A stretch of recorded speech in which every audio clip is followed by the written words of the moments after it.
Hello po sa inyong lahat dyan mga kababayan. Ngayon po o sa bidyong ito ay inyong malalaman kung magkano nga ba ang sahod ni Nanay Lorna ngayong buwan. Aabot nga ba ng kalahating milyon ang kanyang sahod na natanggap sa buwan na ito? So bago pa man malalaman mga kababayan, papakita ko muna sa inyo ang pagbili namin ng mga groceries para po kay Nanay Lorna. Kasama nga po pala natin si Kubay, si Sheila at saka si Ma'am Aya. Si Ma'am Aya ay meron pa rin kinuha andun sa labas. So ngayon mga kababayan, bibilhan natin si Nanay ng groceries para po sa kanyang pangangailangan sa kanilang bahay. So abangan niyo po ang aming buong video o ang paghahatid namin nito kay Nanay Lorna, kasali ang kanilang mga bigas at pangangailangan para sa kanilang sakahan. At maraming salamat po sa inyong lahat dyan mga kababayan.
Sabi po sa inyo lahat dyan mga kababayan.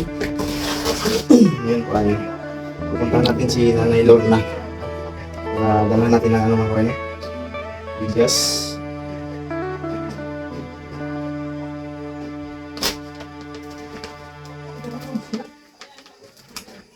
Yan, ditanggal.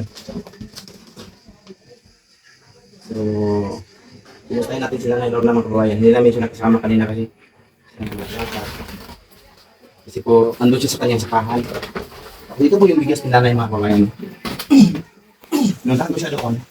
Sinabihan ko na kinuha ko na po yung sahod niya. Tapos binili. Yung usapan namin noon, ay ito po yung binili na bigas at saka yung abuno nila para sa may isang ganun. Tapos sabi ko, ibaba ko doon sa kanyang bahay. Sabi niya, dito lang daw kasi bukas. Pupunta na sila ng kalasatan. Nagsisimula na po ang kanilang doon. Siguro may mga bisita sila doon mga kababayan. Kaya, para sa pagkain nila ito hanggang bukas halos na makaalis magpapunta sa kalasasan.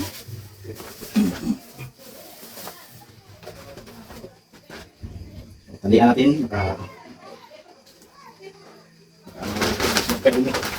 madimihan.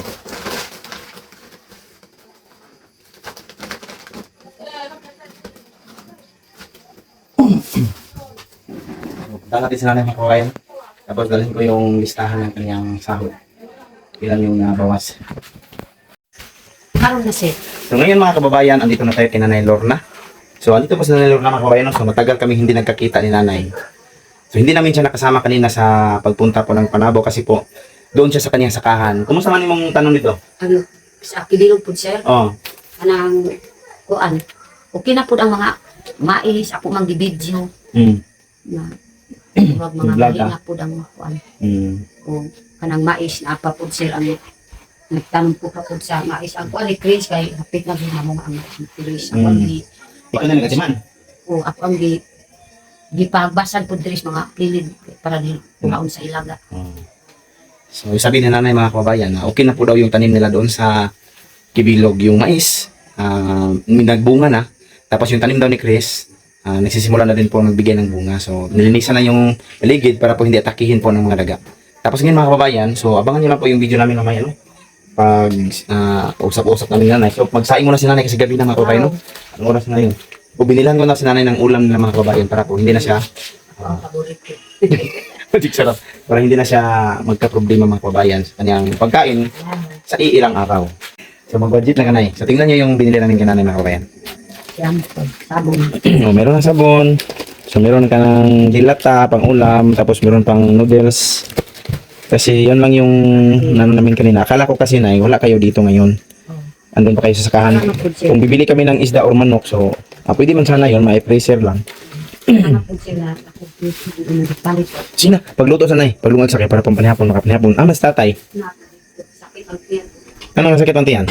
Ano mais? Ano na yung gluto? Ang sarap. Ang sarap po ng niluto ni nanay. Sir, Ano yung makabayan? Luto nanay? masik ito na ganyan. Init eh. So, ang init makabayan. Ang init. So, yun. Masik lahit po sir. Okay na. So, andito mga kababayan, no, may bigas. Bigas. May bigas si nanay binigay sa atin. Kainin natin to ngayon. So, magsaing muna si nanay ng hapunan nila mga kababayan. No? Gabi na ba? Tapos wala pa, mag-alas 7 na mga kababayan. Tapos hindi pa sila nakapagsaing. Niluto nila yung, ano lang, yung mais, bungang mais. Saan to pa na yun? Horot na itong bugas? Nahurot dakon? Oh. Yung bigas mga kababayan na kinuha niya noong unang araw. Ano na yun? Unang linggo pala. So, ang tagal namin, ang budget namin yun hanggang 20 na, hanggang 30. So, ano pa tayo? 28, 29. So, dalawang araw. So, okay lang mga kababayan, no? At least nakaabot pa ng 28. Parang sir na nabigla po din paglungag na ay mga tao. Napag-bisita rin ba? Na ibisita maudyod na. Dali-dali din ma. Ulo. Mangubos talaga kasi maraming bisita. Kung saan natin ang bisita, hindi rin natulog? Ang dili na tulog po sir. Isara ka gabi. Wala rin sila balon? Boy balon. Malalaki po sir. Wala rin nagbalon. So ngayon mga kapapaino, magsaing muna sa nanay. Sabangan niyo po ang aming ngayon, pag-uusap ni nanay tungkol sa kanyang sahod mga kababayan. Sa totoo lang po talaga mga kababayan, no? So maliit lang po talaga yung sahod na natanggap namin ngayong buwan na ito. So ngayon mga kababayan, so nakapagsaing na si Nanay Lorna, no? Ng kanyang hapunan nila. Si tatay, wala pa nakatog. Wala pa. Oo. Ang tiyan. Ano naman na, sakit agad yan. Nagkuhan ganyan kan. Grabe din pagtrabaho ng tinagid mo undang. Isang ini. Tapos na may gikaon na Naay magikaon. Ang may among pamahang bugas. Paniudto ka ng mais kamuti. Mahot lang yun mula eh. Mm. So, nandun si tatay mga kababayan, no? So, masakit mo daw yung tiyan. So, ngayon mga kababayan, i-explain ko po kay nanay yung natanggap niyang sahod. Nung last time, na hindi pa namin nakuha yung sahod ni nanay, yung usapan namin ni nanay, para po na hindi talaga sila magutuman, maubusan ng bigas. So, sabi ko sa kanila na pag makuha natin yung pera, ibili natin ng bigas. Budget niyo sa isang buwan. So, pagkatapos, pati rin yung abono, fertilizer po ng mais doon sa Langgoy. Doon, no? So, kaya kanina mga kababayan, binilhan ko po ng 2 sako po ng fertilizer at saka bigas. 3 sako po ng bigas. Tapos yung isa, bali, pinalit namin doon sa nagamit noong unang mga ilang linggo. Yung kinuha ni nanay na 1 sako doon. No? Sabi ko, gamitin mo na lang yan, Nay. Kasi budget man yun para doon sa gatungon mga kabayan. Para sa ilisan. Oo, para pang konsumo doon, pagpunta namin. So, binigay ko sa kanya yung 1 sako. Kaya kanina, nabilhan ko siya ng 3. Yung isa, isinauli ko doon sa nagamit niya. Yung 2, yung babudgetin nila ngayong buwan na ngayon.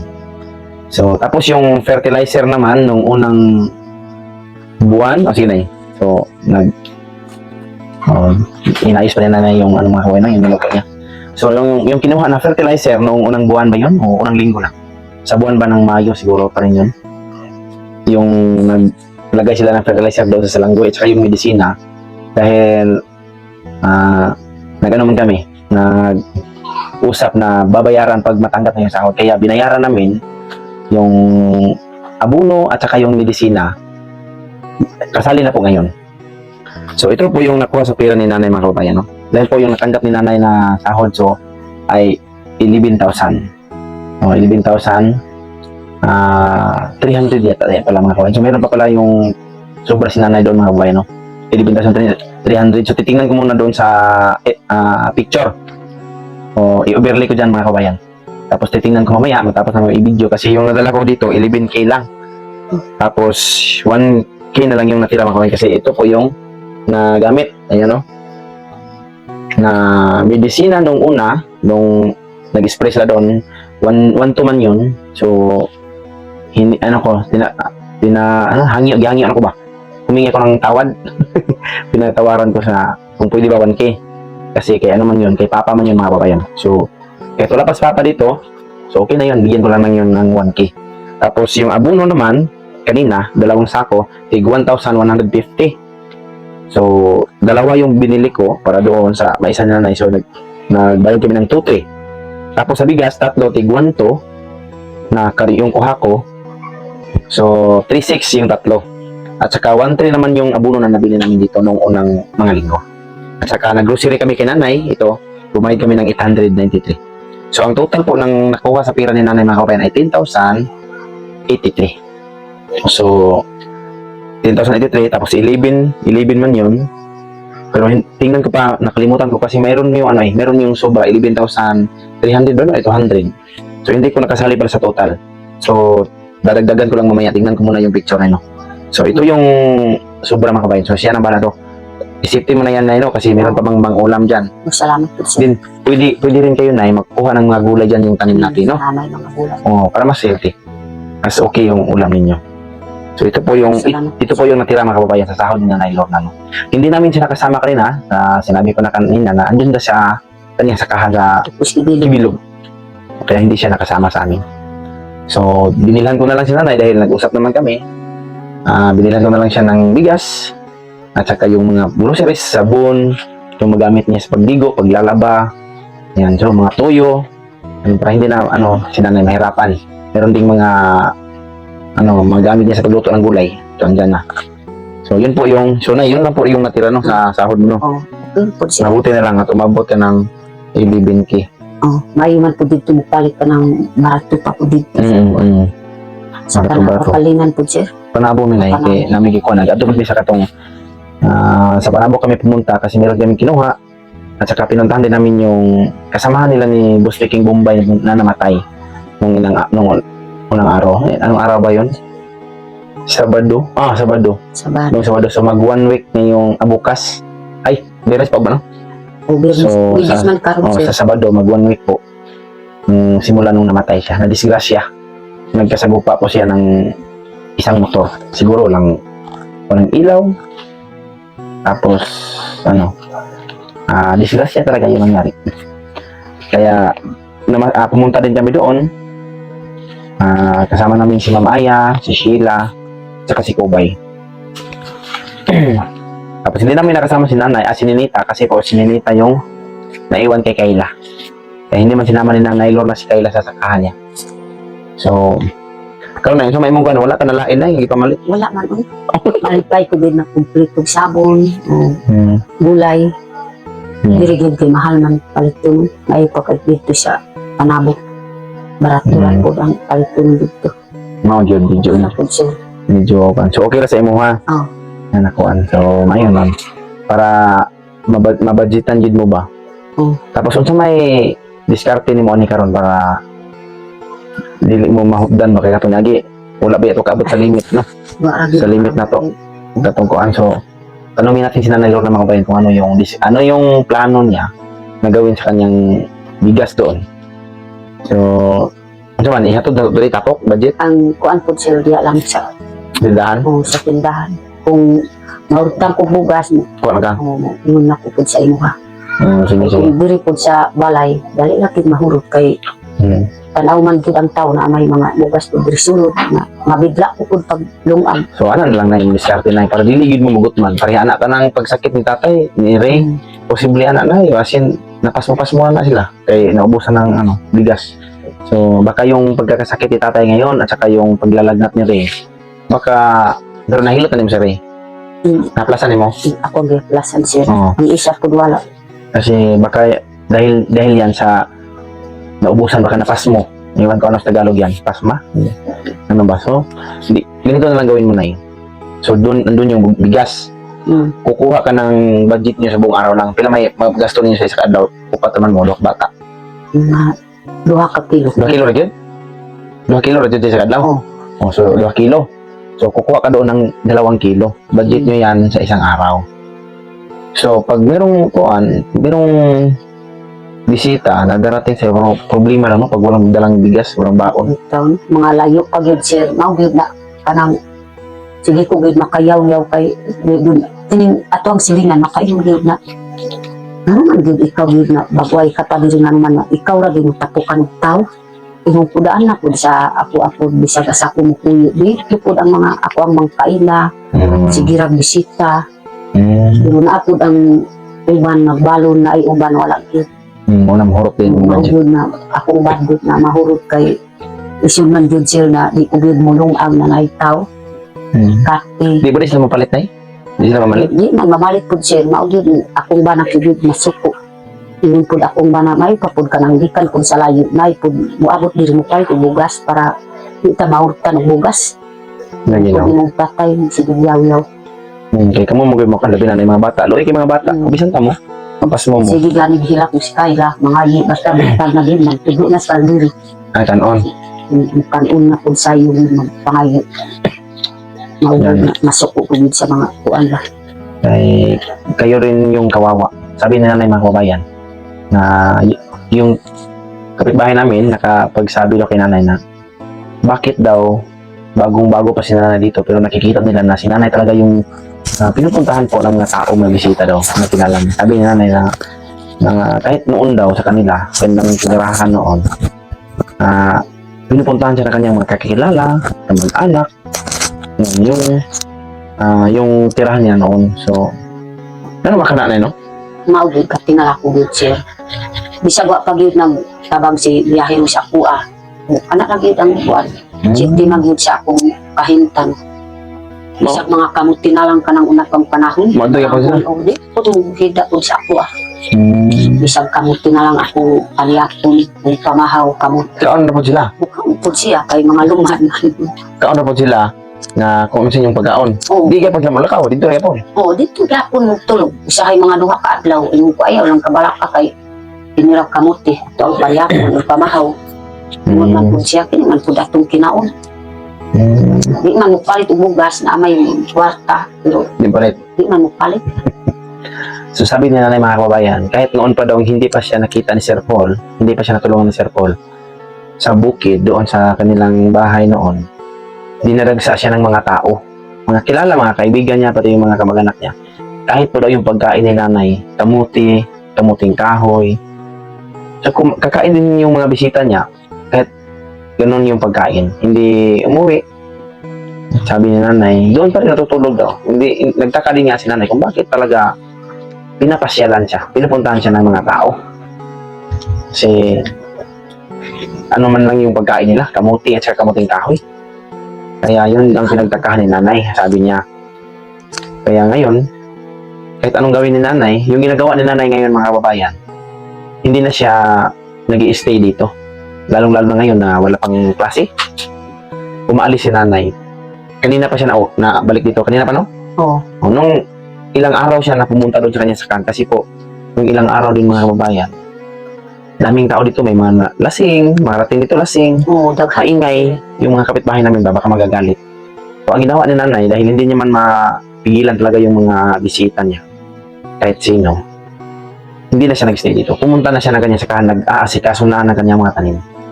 So, mabuti po yung gawin ni nanay ganun. So, mas mainang yan nanay, no? Oo, Manon na lang nimo, adto lang ka sa umat, manon nimo. Tapos, kung tingkla sila, hindi na po, dire ka kay eskwela naman si Ray. Oo. Basta mga Wibis na o Bernis kung na eskwela. Pwede na po, o atiman na po sa tanong. Kana Pwede man, di hanay, yung kanang dool ba? oo kanang diha. O, atiman na mo na, o di, matukod kag payag. Sa may sir nang ingon man pud ang umagat may daya na kanang balay pud na ato ang mapan pud diretagi ka na may balay Sa ubos. dito sa ubos kanang gyud na ingon pud siya na O, ikaw? umagat ni may daya na dito ko kapuyo kanang pantakanuman nag kuan kamuti mais kanang diha sa kuan Kabangan na to, ugan, limpyo. o kanang istoryan gyud maulod na dito na ko kuyo basta maka kuan ko pud diri di kang kus kalasasan Sige, ano lang. kanang diri ko gyud mo puyo pud sir Katulad to, isud kayo dool kayo man mayo pa kung pa-eskwela ko kaya dito lang po. Ako lang ihatod ang bata ko diri. Pwede na po. Ay diri po sir, mga garag yun ang tao. Bisan pa, dili yun makuha na So, ko. kung maabot ka na dito, kung dito na dyan ka mag-stay, so, magkuan ta kay, magawa na po tag solar, para pag-hit-hit mga dito. Kung ngit dito po sir, way amo ang kuan sa kaasasan. Way amo ang suga. Kana lang lightil lang. Ispat eh. Wala. Na, kuan na. Anang ispat yun ako ang ipalit. Di, pangayo na po sa ako ang anak. Di dala po dito. Ako ang siya. Di na ako, imbis di hulaman po niya, ang ingon na po na, di nagigihatag. Kay manuno po sa bakbaki. Maong ginawa na amo ang sugat. Sa Tagalogin ko po yung sabi na mga kababayan. Sabi niya, doon daw sa Kaalasasan, yung Mount Kaalasasan na papasyalan namin next days, doon man siya. Mag-stay man siya na simula bukas, bukas ng hapon. Tapos wala na silang ilaw, gamit na doon, lighter lang. Dahil yung kanyang nabili na spot, flashlight ay hiningi ni Kinsa. Chris? Kuan si Palabyo. Ay hiningi na kanyang anak ni Panabio kasi manulo daw ng mga baki, mga plaka. Hindi na sinauli sa kanya. So wala silang ilaw ngayon. So ano na lang na meron man katong, naalala mo yung ginagamit mo dito? Yung may solar na flashlight. Di ba may flashlight tapos may palapad na medyo mataas na ilaw, medyo maliit. Ganun. Tatlong klase ng ilaw yon. So, ihatag na nako to sa mo ha. Salamat. Ampingan mo, ha? Oo. Maabot ang Dugay na ito, pero okay ka pang tayo. ako ang gihululaman po. Oo, Siya kandiri, ang gamay. Sige, sige. Mga babaya to. Ampingan mo kay para kan ma-charge lang mo to siya sa adlaw. Okay na mo rin sulat. Kung nay akong anak inong COVID na mo basta mahulam yung po ayaw lang kay ako ra gihulaman. Oo, ina nga, hinirman ni mas kuha ha. Ako ang ikuan pa para dili gyud pangayo. Oo, ibigay ko na lang yung ginagamit ni nanay daw dito mga kabayan, no? Wala pa silang ilaw. Yun yung pinagamit ko sa kanya dito. Para yung pagkain nila, so meron silang ilaw. Mga alas 4 pa sa kuan magkaon namin o paniyapon namin kay wa may suga. Oo, Alas para 4 hayag pa pa. murag kuan pag yung dadlaw pa. Oo, hayag pa. Minapong naman. Okay lang po na at least. Mas okay po to kaya ang imong pagkaon na mahilis na bago ka makatog. So, Salamat po sir daan. tugma pa man ako. Magkuyog pa man tugma. Oh. Pero ang akong bana dito na ko pa kuan sa Sakayin lang sila. Sige. Ano na lang. balik ta. Siya pa una na po dito. Naman po si Kayla mo lakaw man po si Kayla. Makaabot na si Kayla dito sa Kaalasasan. So, ano mang masasabi mo sa mga supporters mo na nakatanggap ka ng sahod? Dahil man yan sa kanila. Kanang maraming salamat po sa mamahas ako ha. Labi si Sil Oniot, maraming salamat po din si Ma'am Aya. Dako po akong pasalamat na ako ang sahod po na singil para nalipay ko gyud nag-abot po si Sil Oniot na kompleto po gipalit po niya pero wa ko gyud nagtugon kini po akong ipapalit mutan po si Sil Oniot. Gipalit gyud ang tanan na ganito nako. Ug sabon, sa pag gipalit po niya. Niisip ko lang na ano ba yung mas kailangan nila na yan. So, yun yung nagkuha namin. Pang-ulam, gamitin sa pagpanglaba, pagligo, bigas. Salamat po sir. Ilan lang yan. So, hindi man yan afford talaga. Hindi yan makasustain to, makasupport sa buong buwan kasi malit lang man yan mga kabayan. So, importante talaga mabuti at meron din silang mga gulay. Ano? So, mo naman Kanang Sabi ko nila gulay. Tinan niya mga Kasi kabayan. kanang kapud sir. Ayun lang, kamo na lang. Lamig ko niya. Kanang gupan. Lami o Sa mga kabayan. kanang ato ang gitanong po dito sa English. Oh, yun yung tinanim namin doon. Oh, makasultan ka. Dapat di ako itong itanong na to, baga na. Kana man po ang gugulayon po. So, Isda. yung nabili namin ay hindi yan makasupport talaga no, buong buwan. So, yun. Ganyan, magluto kayo ng gulay. Meron mga masayote kung magpunta kayo sa bahay, may masayote na doon sila kay mama, sila papa. So, mga sayote, haluan mo lang. Kahit sabaw lang. Importante makaano kayo ng sabaw, yung bata. Yun yung importante. Kahit na, ang importante na mayroong kanin. Merong kanin, tapos magkuha ka lang ng mga gulay na. Sarap na yan. Ang sarap ng kain niya yan.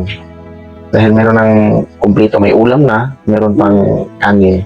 Kaysa, mais. So, ganito lang yung kinakain nila mga kawain. Kanina daw, Basig ba ko Parang halian. may ibang amoy na yung hangin na lumabas sa katawan ni nanay. Sir. Sabihin na ni tatay na ano naman yung amoy ngayon? Dahil yan sa pagkain ng mais. Lalo na pag yung inihaw ba yan sa Tagalog ba yan? Sinog ba? Grabe, makabaho talaga yan. Magigibang amoy talaga yung ano mo, potok mo. Oo. Okay ba nito? Okay din. Kung paano lang ba? Yung gusto mo lang. Pero kung ito na yung palagi na lang, halian ito, hapunan ito, pangumagahan na naman, ito. So, ano talaga yun? Maghanap niya talaga yung tiyan mo ng bigas o kanin. Sabi na may maho ng utot yun. Ang mahina po ang mais kuan bugas. Oo. Tapos, naluto na to, tanawa. Naluto na siguro yung ano niya ng mga bayan. Luto na po. Wala, Masarap wali. po, sir. Kung sa ano ninyo ron? Kanina lang sa dilata? Oo, kana na. O, tawagan sila, ano, tatay. Tawagan sila, tatay. O, kuhan, ina, ano, kami sige, panggutom to, nasakitan to yan, kay, Naido. Naido. pagka na daw. Pagka yung pagsakit ng tiyan tatay, mga kabayan, baka sa gutom ba? Ay, Natulog? nanulog na po, sir. Si Kayla po? Natulog na. Tanan po. Saan mo na ganun? Karon na patulog pa. Unya nag mga alas 10. Kaya po na. Kapoy man po nagkuhan, nagtrabaho. Naglakaw si Ray. Yun. Si Kayla Napapagod nagtulog sila, na po. napapagod sa paglakad yan sa kano. Okay man yun. Layo. Lalo pa yung ng, ano ba yan? Na luya ba? Sabi Tagalog sa luya man? Na, para bang, lalo silang nanghihina. Kasi wala silang kinain na kanin kanina. Yung mais lang. Yun. Tapos lumakad pa ng ilang kilometro. So, manghihina ka talaga. Kaya yun, kaabot sa tayo, nakatulog na. Tulog sa mamaya na rin daw. Gisingin ni nanay. Ako lang naghulot og mais. So, yun mga kababayan, no, maraming salamat talaga sa suporta ninyo sa amin, sa aming mga vlog, kay Nanay Lorna, kay Mama Aya, sa akin mga kabayan, at saka kay Paring Inso. Parang hindi na nag-upload si Inso mga kabayan, minsan na lang kasi nabisi siya doon sa Manila. Namingaw na tagin kay Sil Inso. O, nabisi siya sa Manila. So, maraming salamat. Sa next month, hinay kayo itong video. Karon sunod. Hinay kayo. Dagan tag video tanong pa man upload gud ba? O daghan man po. Dagan tag video ang cellphone. Oh, Okay. nanay gipon po ni ma'am. Kuha na nako tong mga video up na lang ako ko magkuha na to kay daghan pa man siguro sa edit no. Oh, ikaw pa po nagkuha og ako pa. So yung mga video ni nanay kanina doon sa Kibilog, ako po yung mag-edit na lang mga kababayan, no? Kasi si Mama Aya, busy din si Mama Aya. Dami niyang ano. So para makapahinga naman si Mama Aya, so ako muna ang mag-asikaso sa mga vlog ni nanay, yung na-vlog niya doon sa Kibilog. Salamat po sa inyong lahat talaga mga kababayan, no, sa suporta. So mga next month, hindi namin alam kung makaabot kami sa goal po ni YouTube, no? Makaabot ng $100 kasi napakahina man ng video namin. Pati kinanay. Mahirap kami, napakababa talaga ng views namin. Pero kahit ganoon, maraming salamat pa rin. Nagpapasalamat pa rin kami sa inyo. Kahit dahil aabot naman ng minsan magka 1K views, 800 views yung sa akin. So, ibig sabihin, meron din nanonood. So, maraming salamat pa rin sa inyong lahat. Nagpapasalamat talaga kami. Dahil kahit ganun po mga kababayan, para bang masaya pa rin kami gumagawa ng mga video namin. No? Hindi katulad doon mga kababayan. Sa totoo lang sa akin noon mga kababayan, no, pag makita ko yung videos ko na mag-views ng 50, 100, napakasaya ko na. Oo, nanay. Oh, ako din. Nalipay kayo kung makita na ko 100 views. Masaya ko din kung ako na po akong views po. Kasi sabi nanay, masaya daw siya pag lalaki pa yung mga views niya. Ilang balang araw, hindi natin alam. So, yan po mga kababayan, no? Ngayon, malaking pasasalamat ko pa rin kahit dahil aabot pa ng 1K. Minsan, meron ding lalagpas pa dyan. Kaya nagpapasalamat kami no, na meron pa rin nanonood sa aming mga video. At sa mga comment din, marami ding sumuporta. Maraming salamat po. So, hindi ko man kayo ma-mention lahat mga kababayan, no, kasi ang dami pong mga comment makarating. So, hindi ko isa-isa talaga. Isa-isa talaga yung mga comment ninyo. Tapos, nagpapasalamat kami, lalong-lalo na po sa mga nanonood, mga viewers na patuloy na sumuporta. At pati na rin po sa mga mababait na mga sponsor. So, maraming salamat talaga sa inyo lahat mga kababayan. Kasi, kung hindi dahil sa inyo, hindi talaga kami makatulong mga kababayan. Kaya kung ganito, kung sa sahod lang namin basihan, hindi talaga magkasya na itulong namin sa iba. Kasi sa amin nga, short pa. Kay nanay lang, mga natanggap ni nanay, kunti lang yung nasobra niya. So, sa amin, ganun din sa amin mga kababayan. No? Kaya hindi magkasya kung yung sahod pa namin, kukunan para maging maibigay namin sa nangangailangan. Pero dahil po sa mga mababait na sponsor, so nakapagtulong kami, nakabigay kami, po tayo, kasama kayo, no? Kasi kayo po yung nag-utos, bali inutusan lang kami para po maibigay yung tulong para sa mga nangangailangan, para sa mga nasunugan, yung mga matatanda na mahihirap. So, yun yung tulungan natin. So, maraming salamat talaga. At sa mga scholars pala, yung mga bata na gustong mag-aral na medyo hindi kaya ng kanyang mga magulang. So, maraming mga scholar. Dito, maraming mga scholar po si Ma'am Tess, mga kababayan. No? mga katutubo dito sa amin banda. At saka si Ma'am Maria rin, isa na doon, si Ninita. So pati si Ray, suportahan po niyan, Ma'am Maria. So maraming salamat no, sa mga sponsors. Si Ma'am Tess, No, kay Ma'am Tess. maraming salamat po. Mga sponsors na nakilala namin, na sumuporta sa amin, maraming salamat kay Ma'am Amy. Ma'am Shout out kay Ma'am Amy. Kay Ma'am Ate Inday ng Canada, maraming salamat po. Kay Ma'am Ying, so maraming salamat po sa iyo, Ma'am Ying. Kay Ma'am Anisita Lo, yung may mga scholar sa Talito yung mga kababayan, no? So maraming salamat. Kay Ma'am Rose, maraming salamat sa iyo, Ma'am Rose. Maraming salamat. Kay Sister ng Canada, yung, at pati rin kay Ma'am Chit, Ma'am Chit, ayun, Ma'am Chit. Yun lang yung ipasabi niya noon, no? So maraming salamat talaga sa lahat ng tumulong, nakilala namin ng mga sponsors na nagbigay ng tulong, handang tutulong sa mga nangangailangan. So maraming salamat dahil sa inyo, nagawa namin ang pagtulong din sa kanila dahil po sa inyong kabutihan. So yun mga kababayan, hanggang dito lang muna yung video namin kasi po maghapunan pa sila nanay ngayon. Pero iwan ko kung maghapunan ba din natulog naman to. Natulog na. Ikaw katulog na po ka? Busog ka? Wala pa. Wala pa, gutom ka? Kuang ko nagkaon ko ganyag mais mga duha ka kuan. Ano ka buhok? Ano ba? Sige. So hanggang dito lang mga kababayan, no? Magandang gabi sa inyo lahat. Gabi man ngayon dito. Kung umaga niyo makikita, magandang umaga sa inyo lahat. At higit sa lahat, magandang araw at ingat kayo palagi dyan mga kababayan. So hanggang dito lang po ang video namin. Bye-bye. Bye.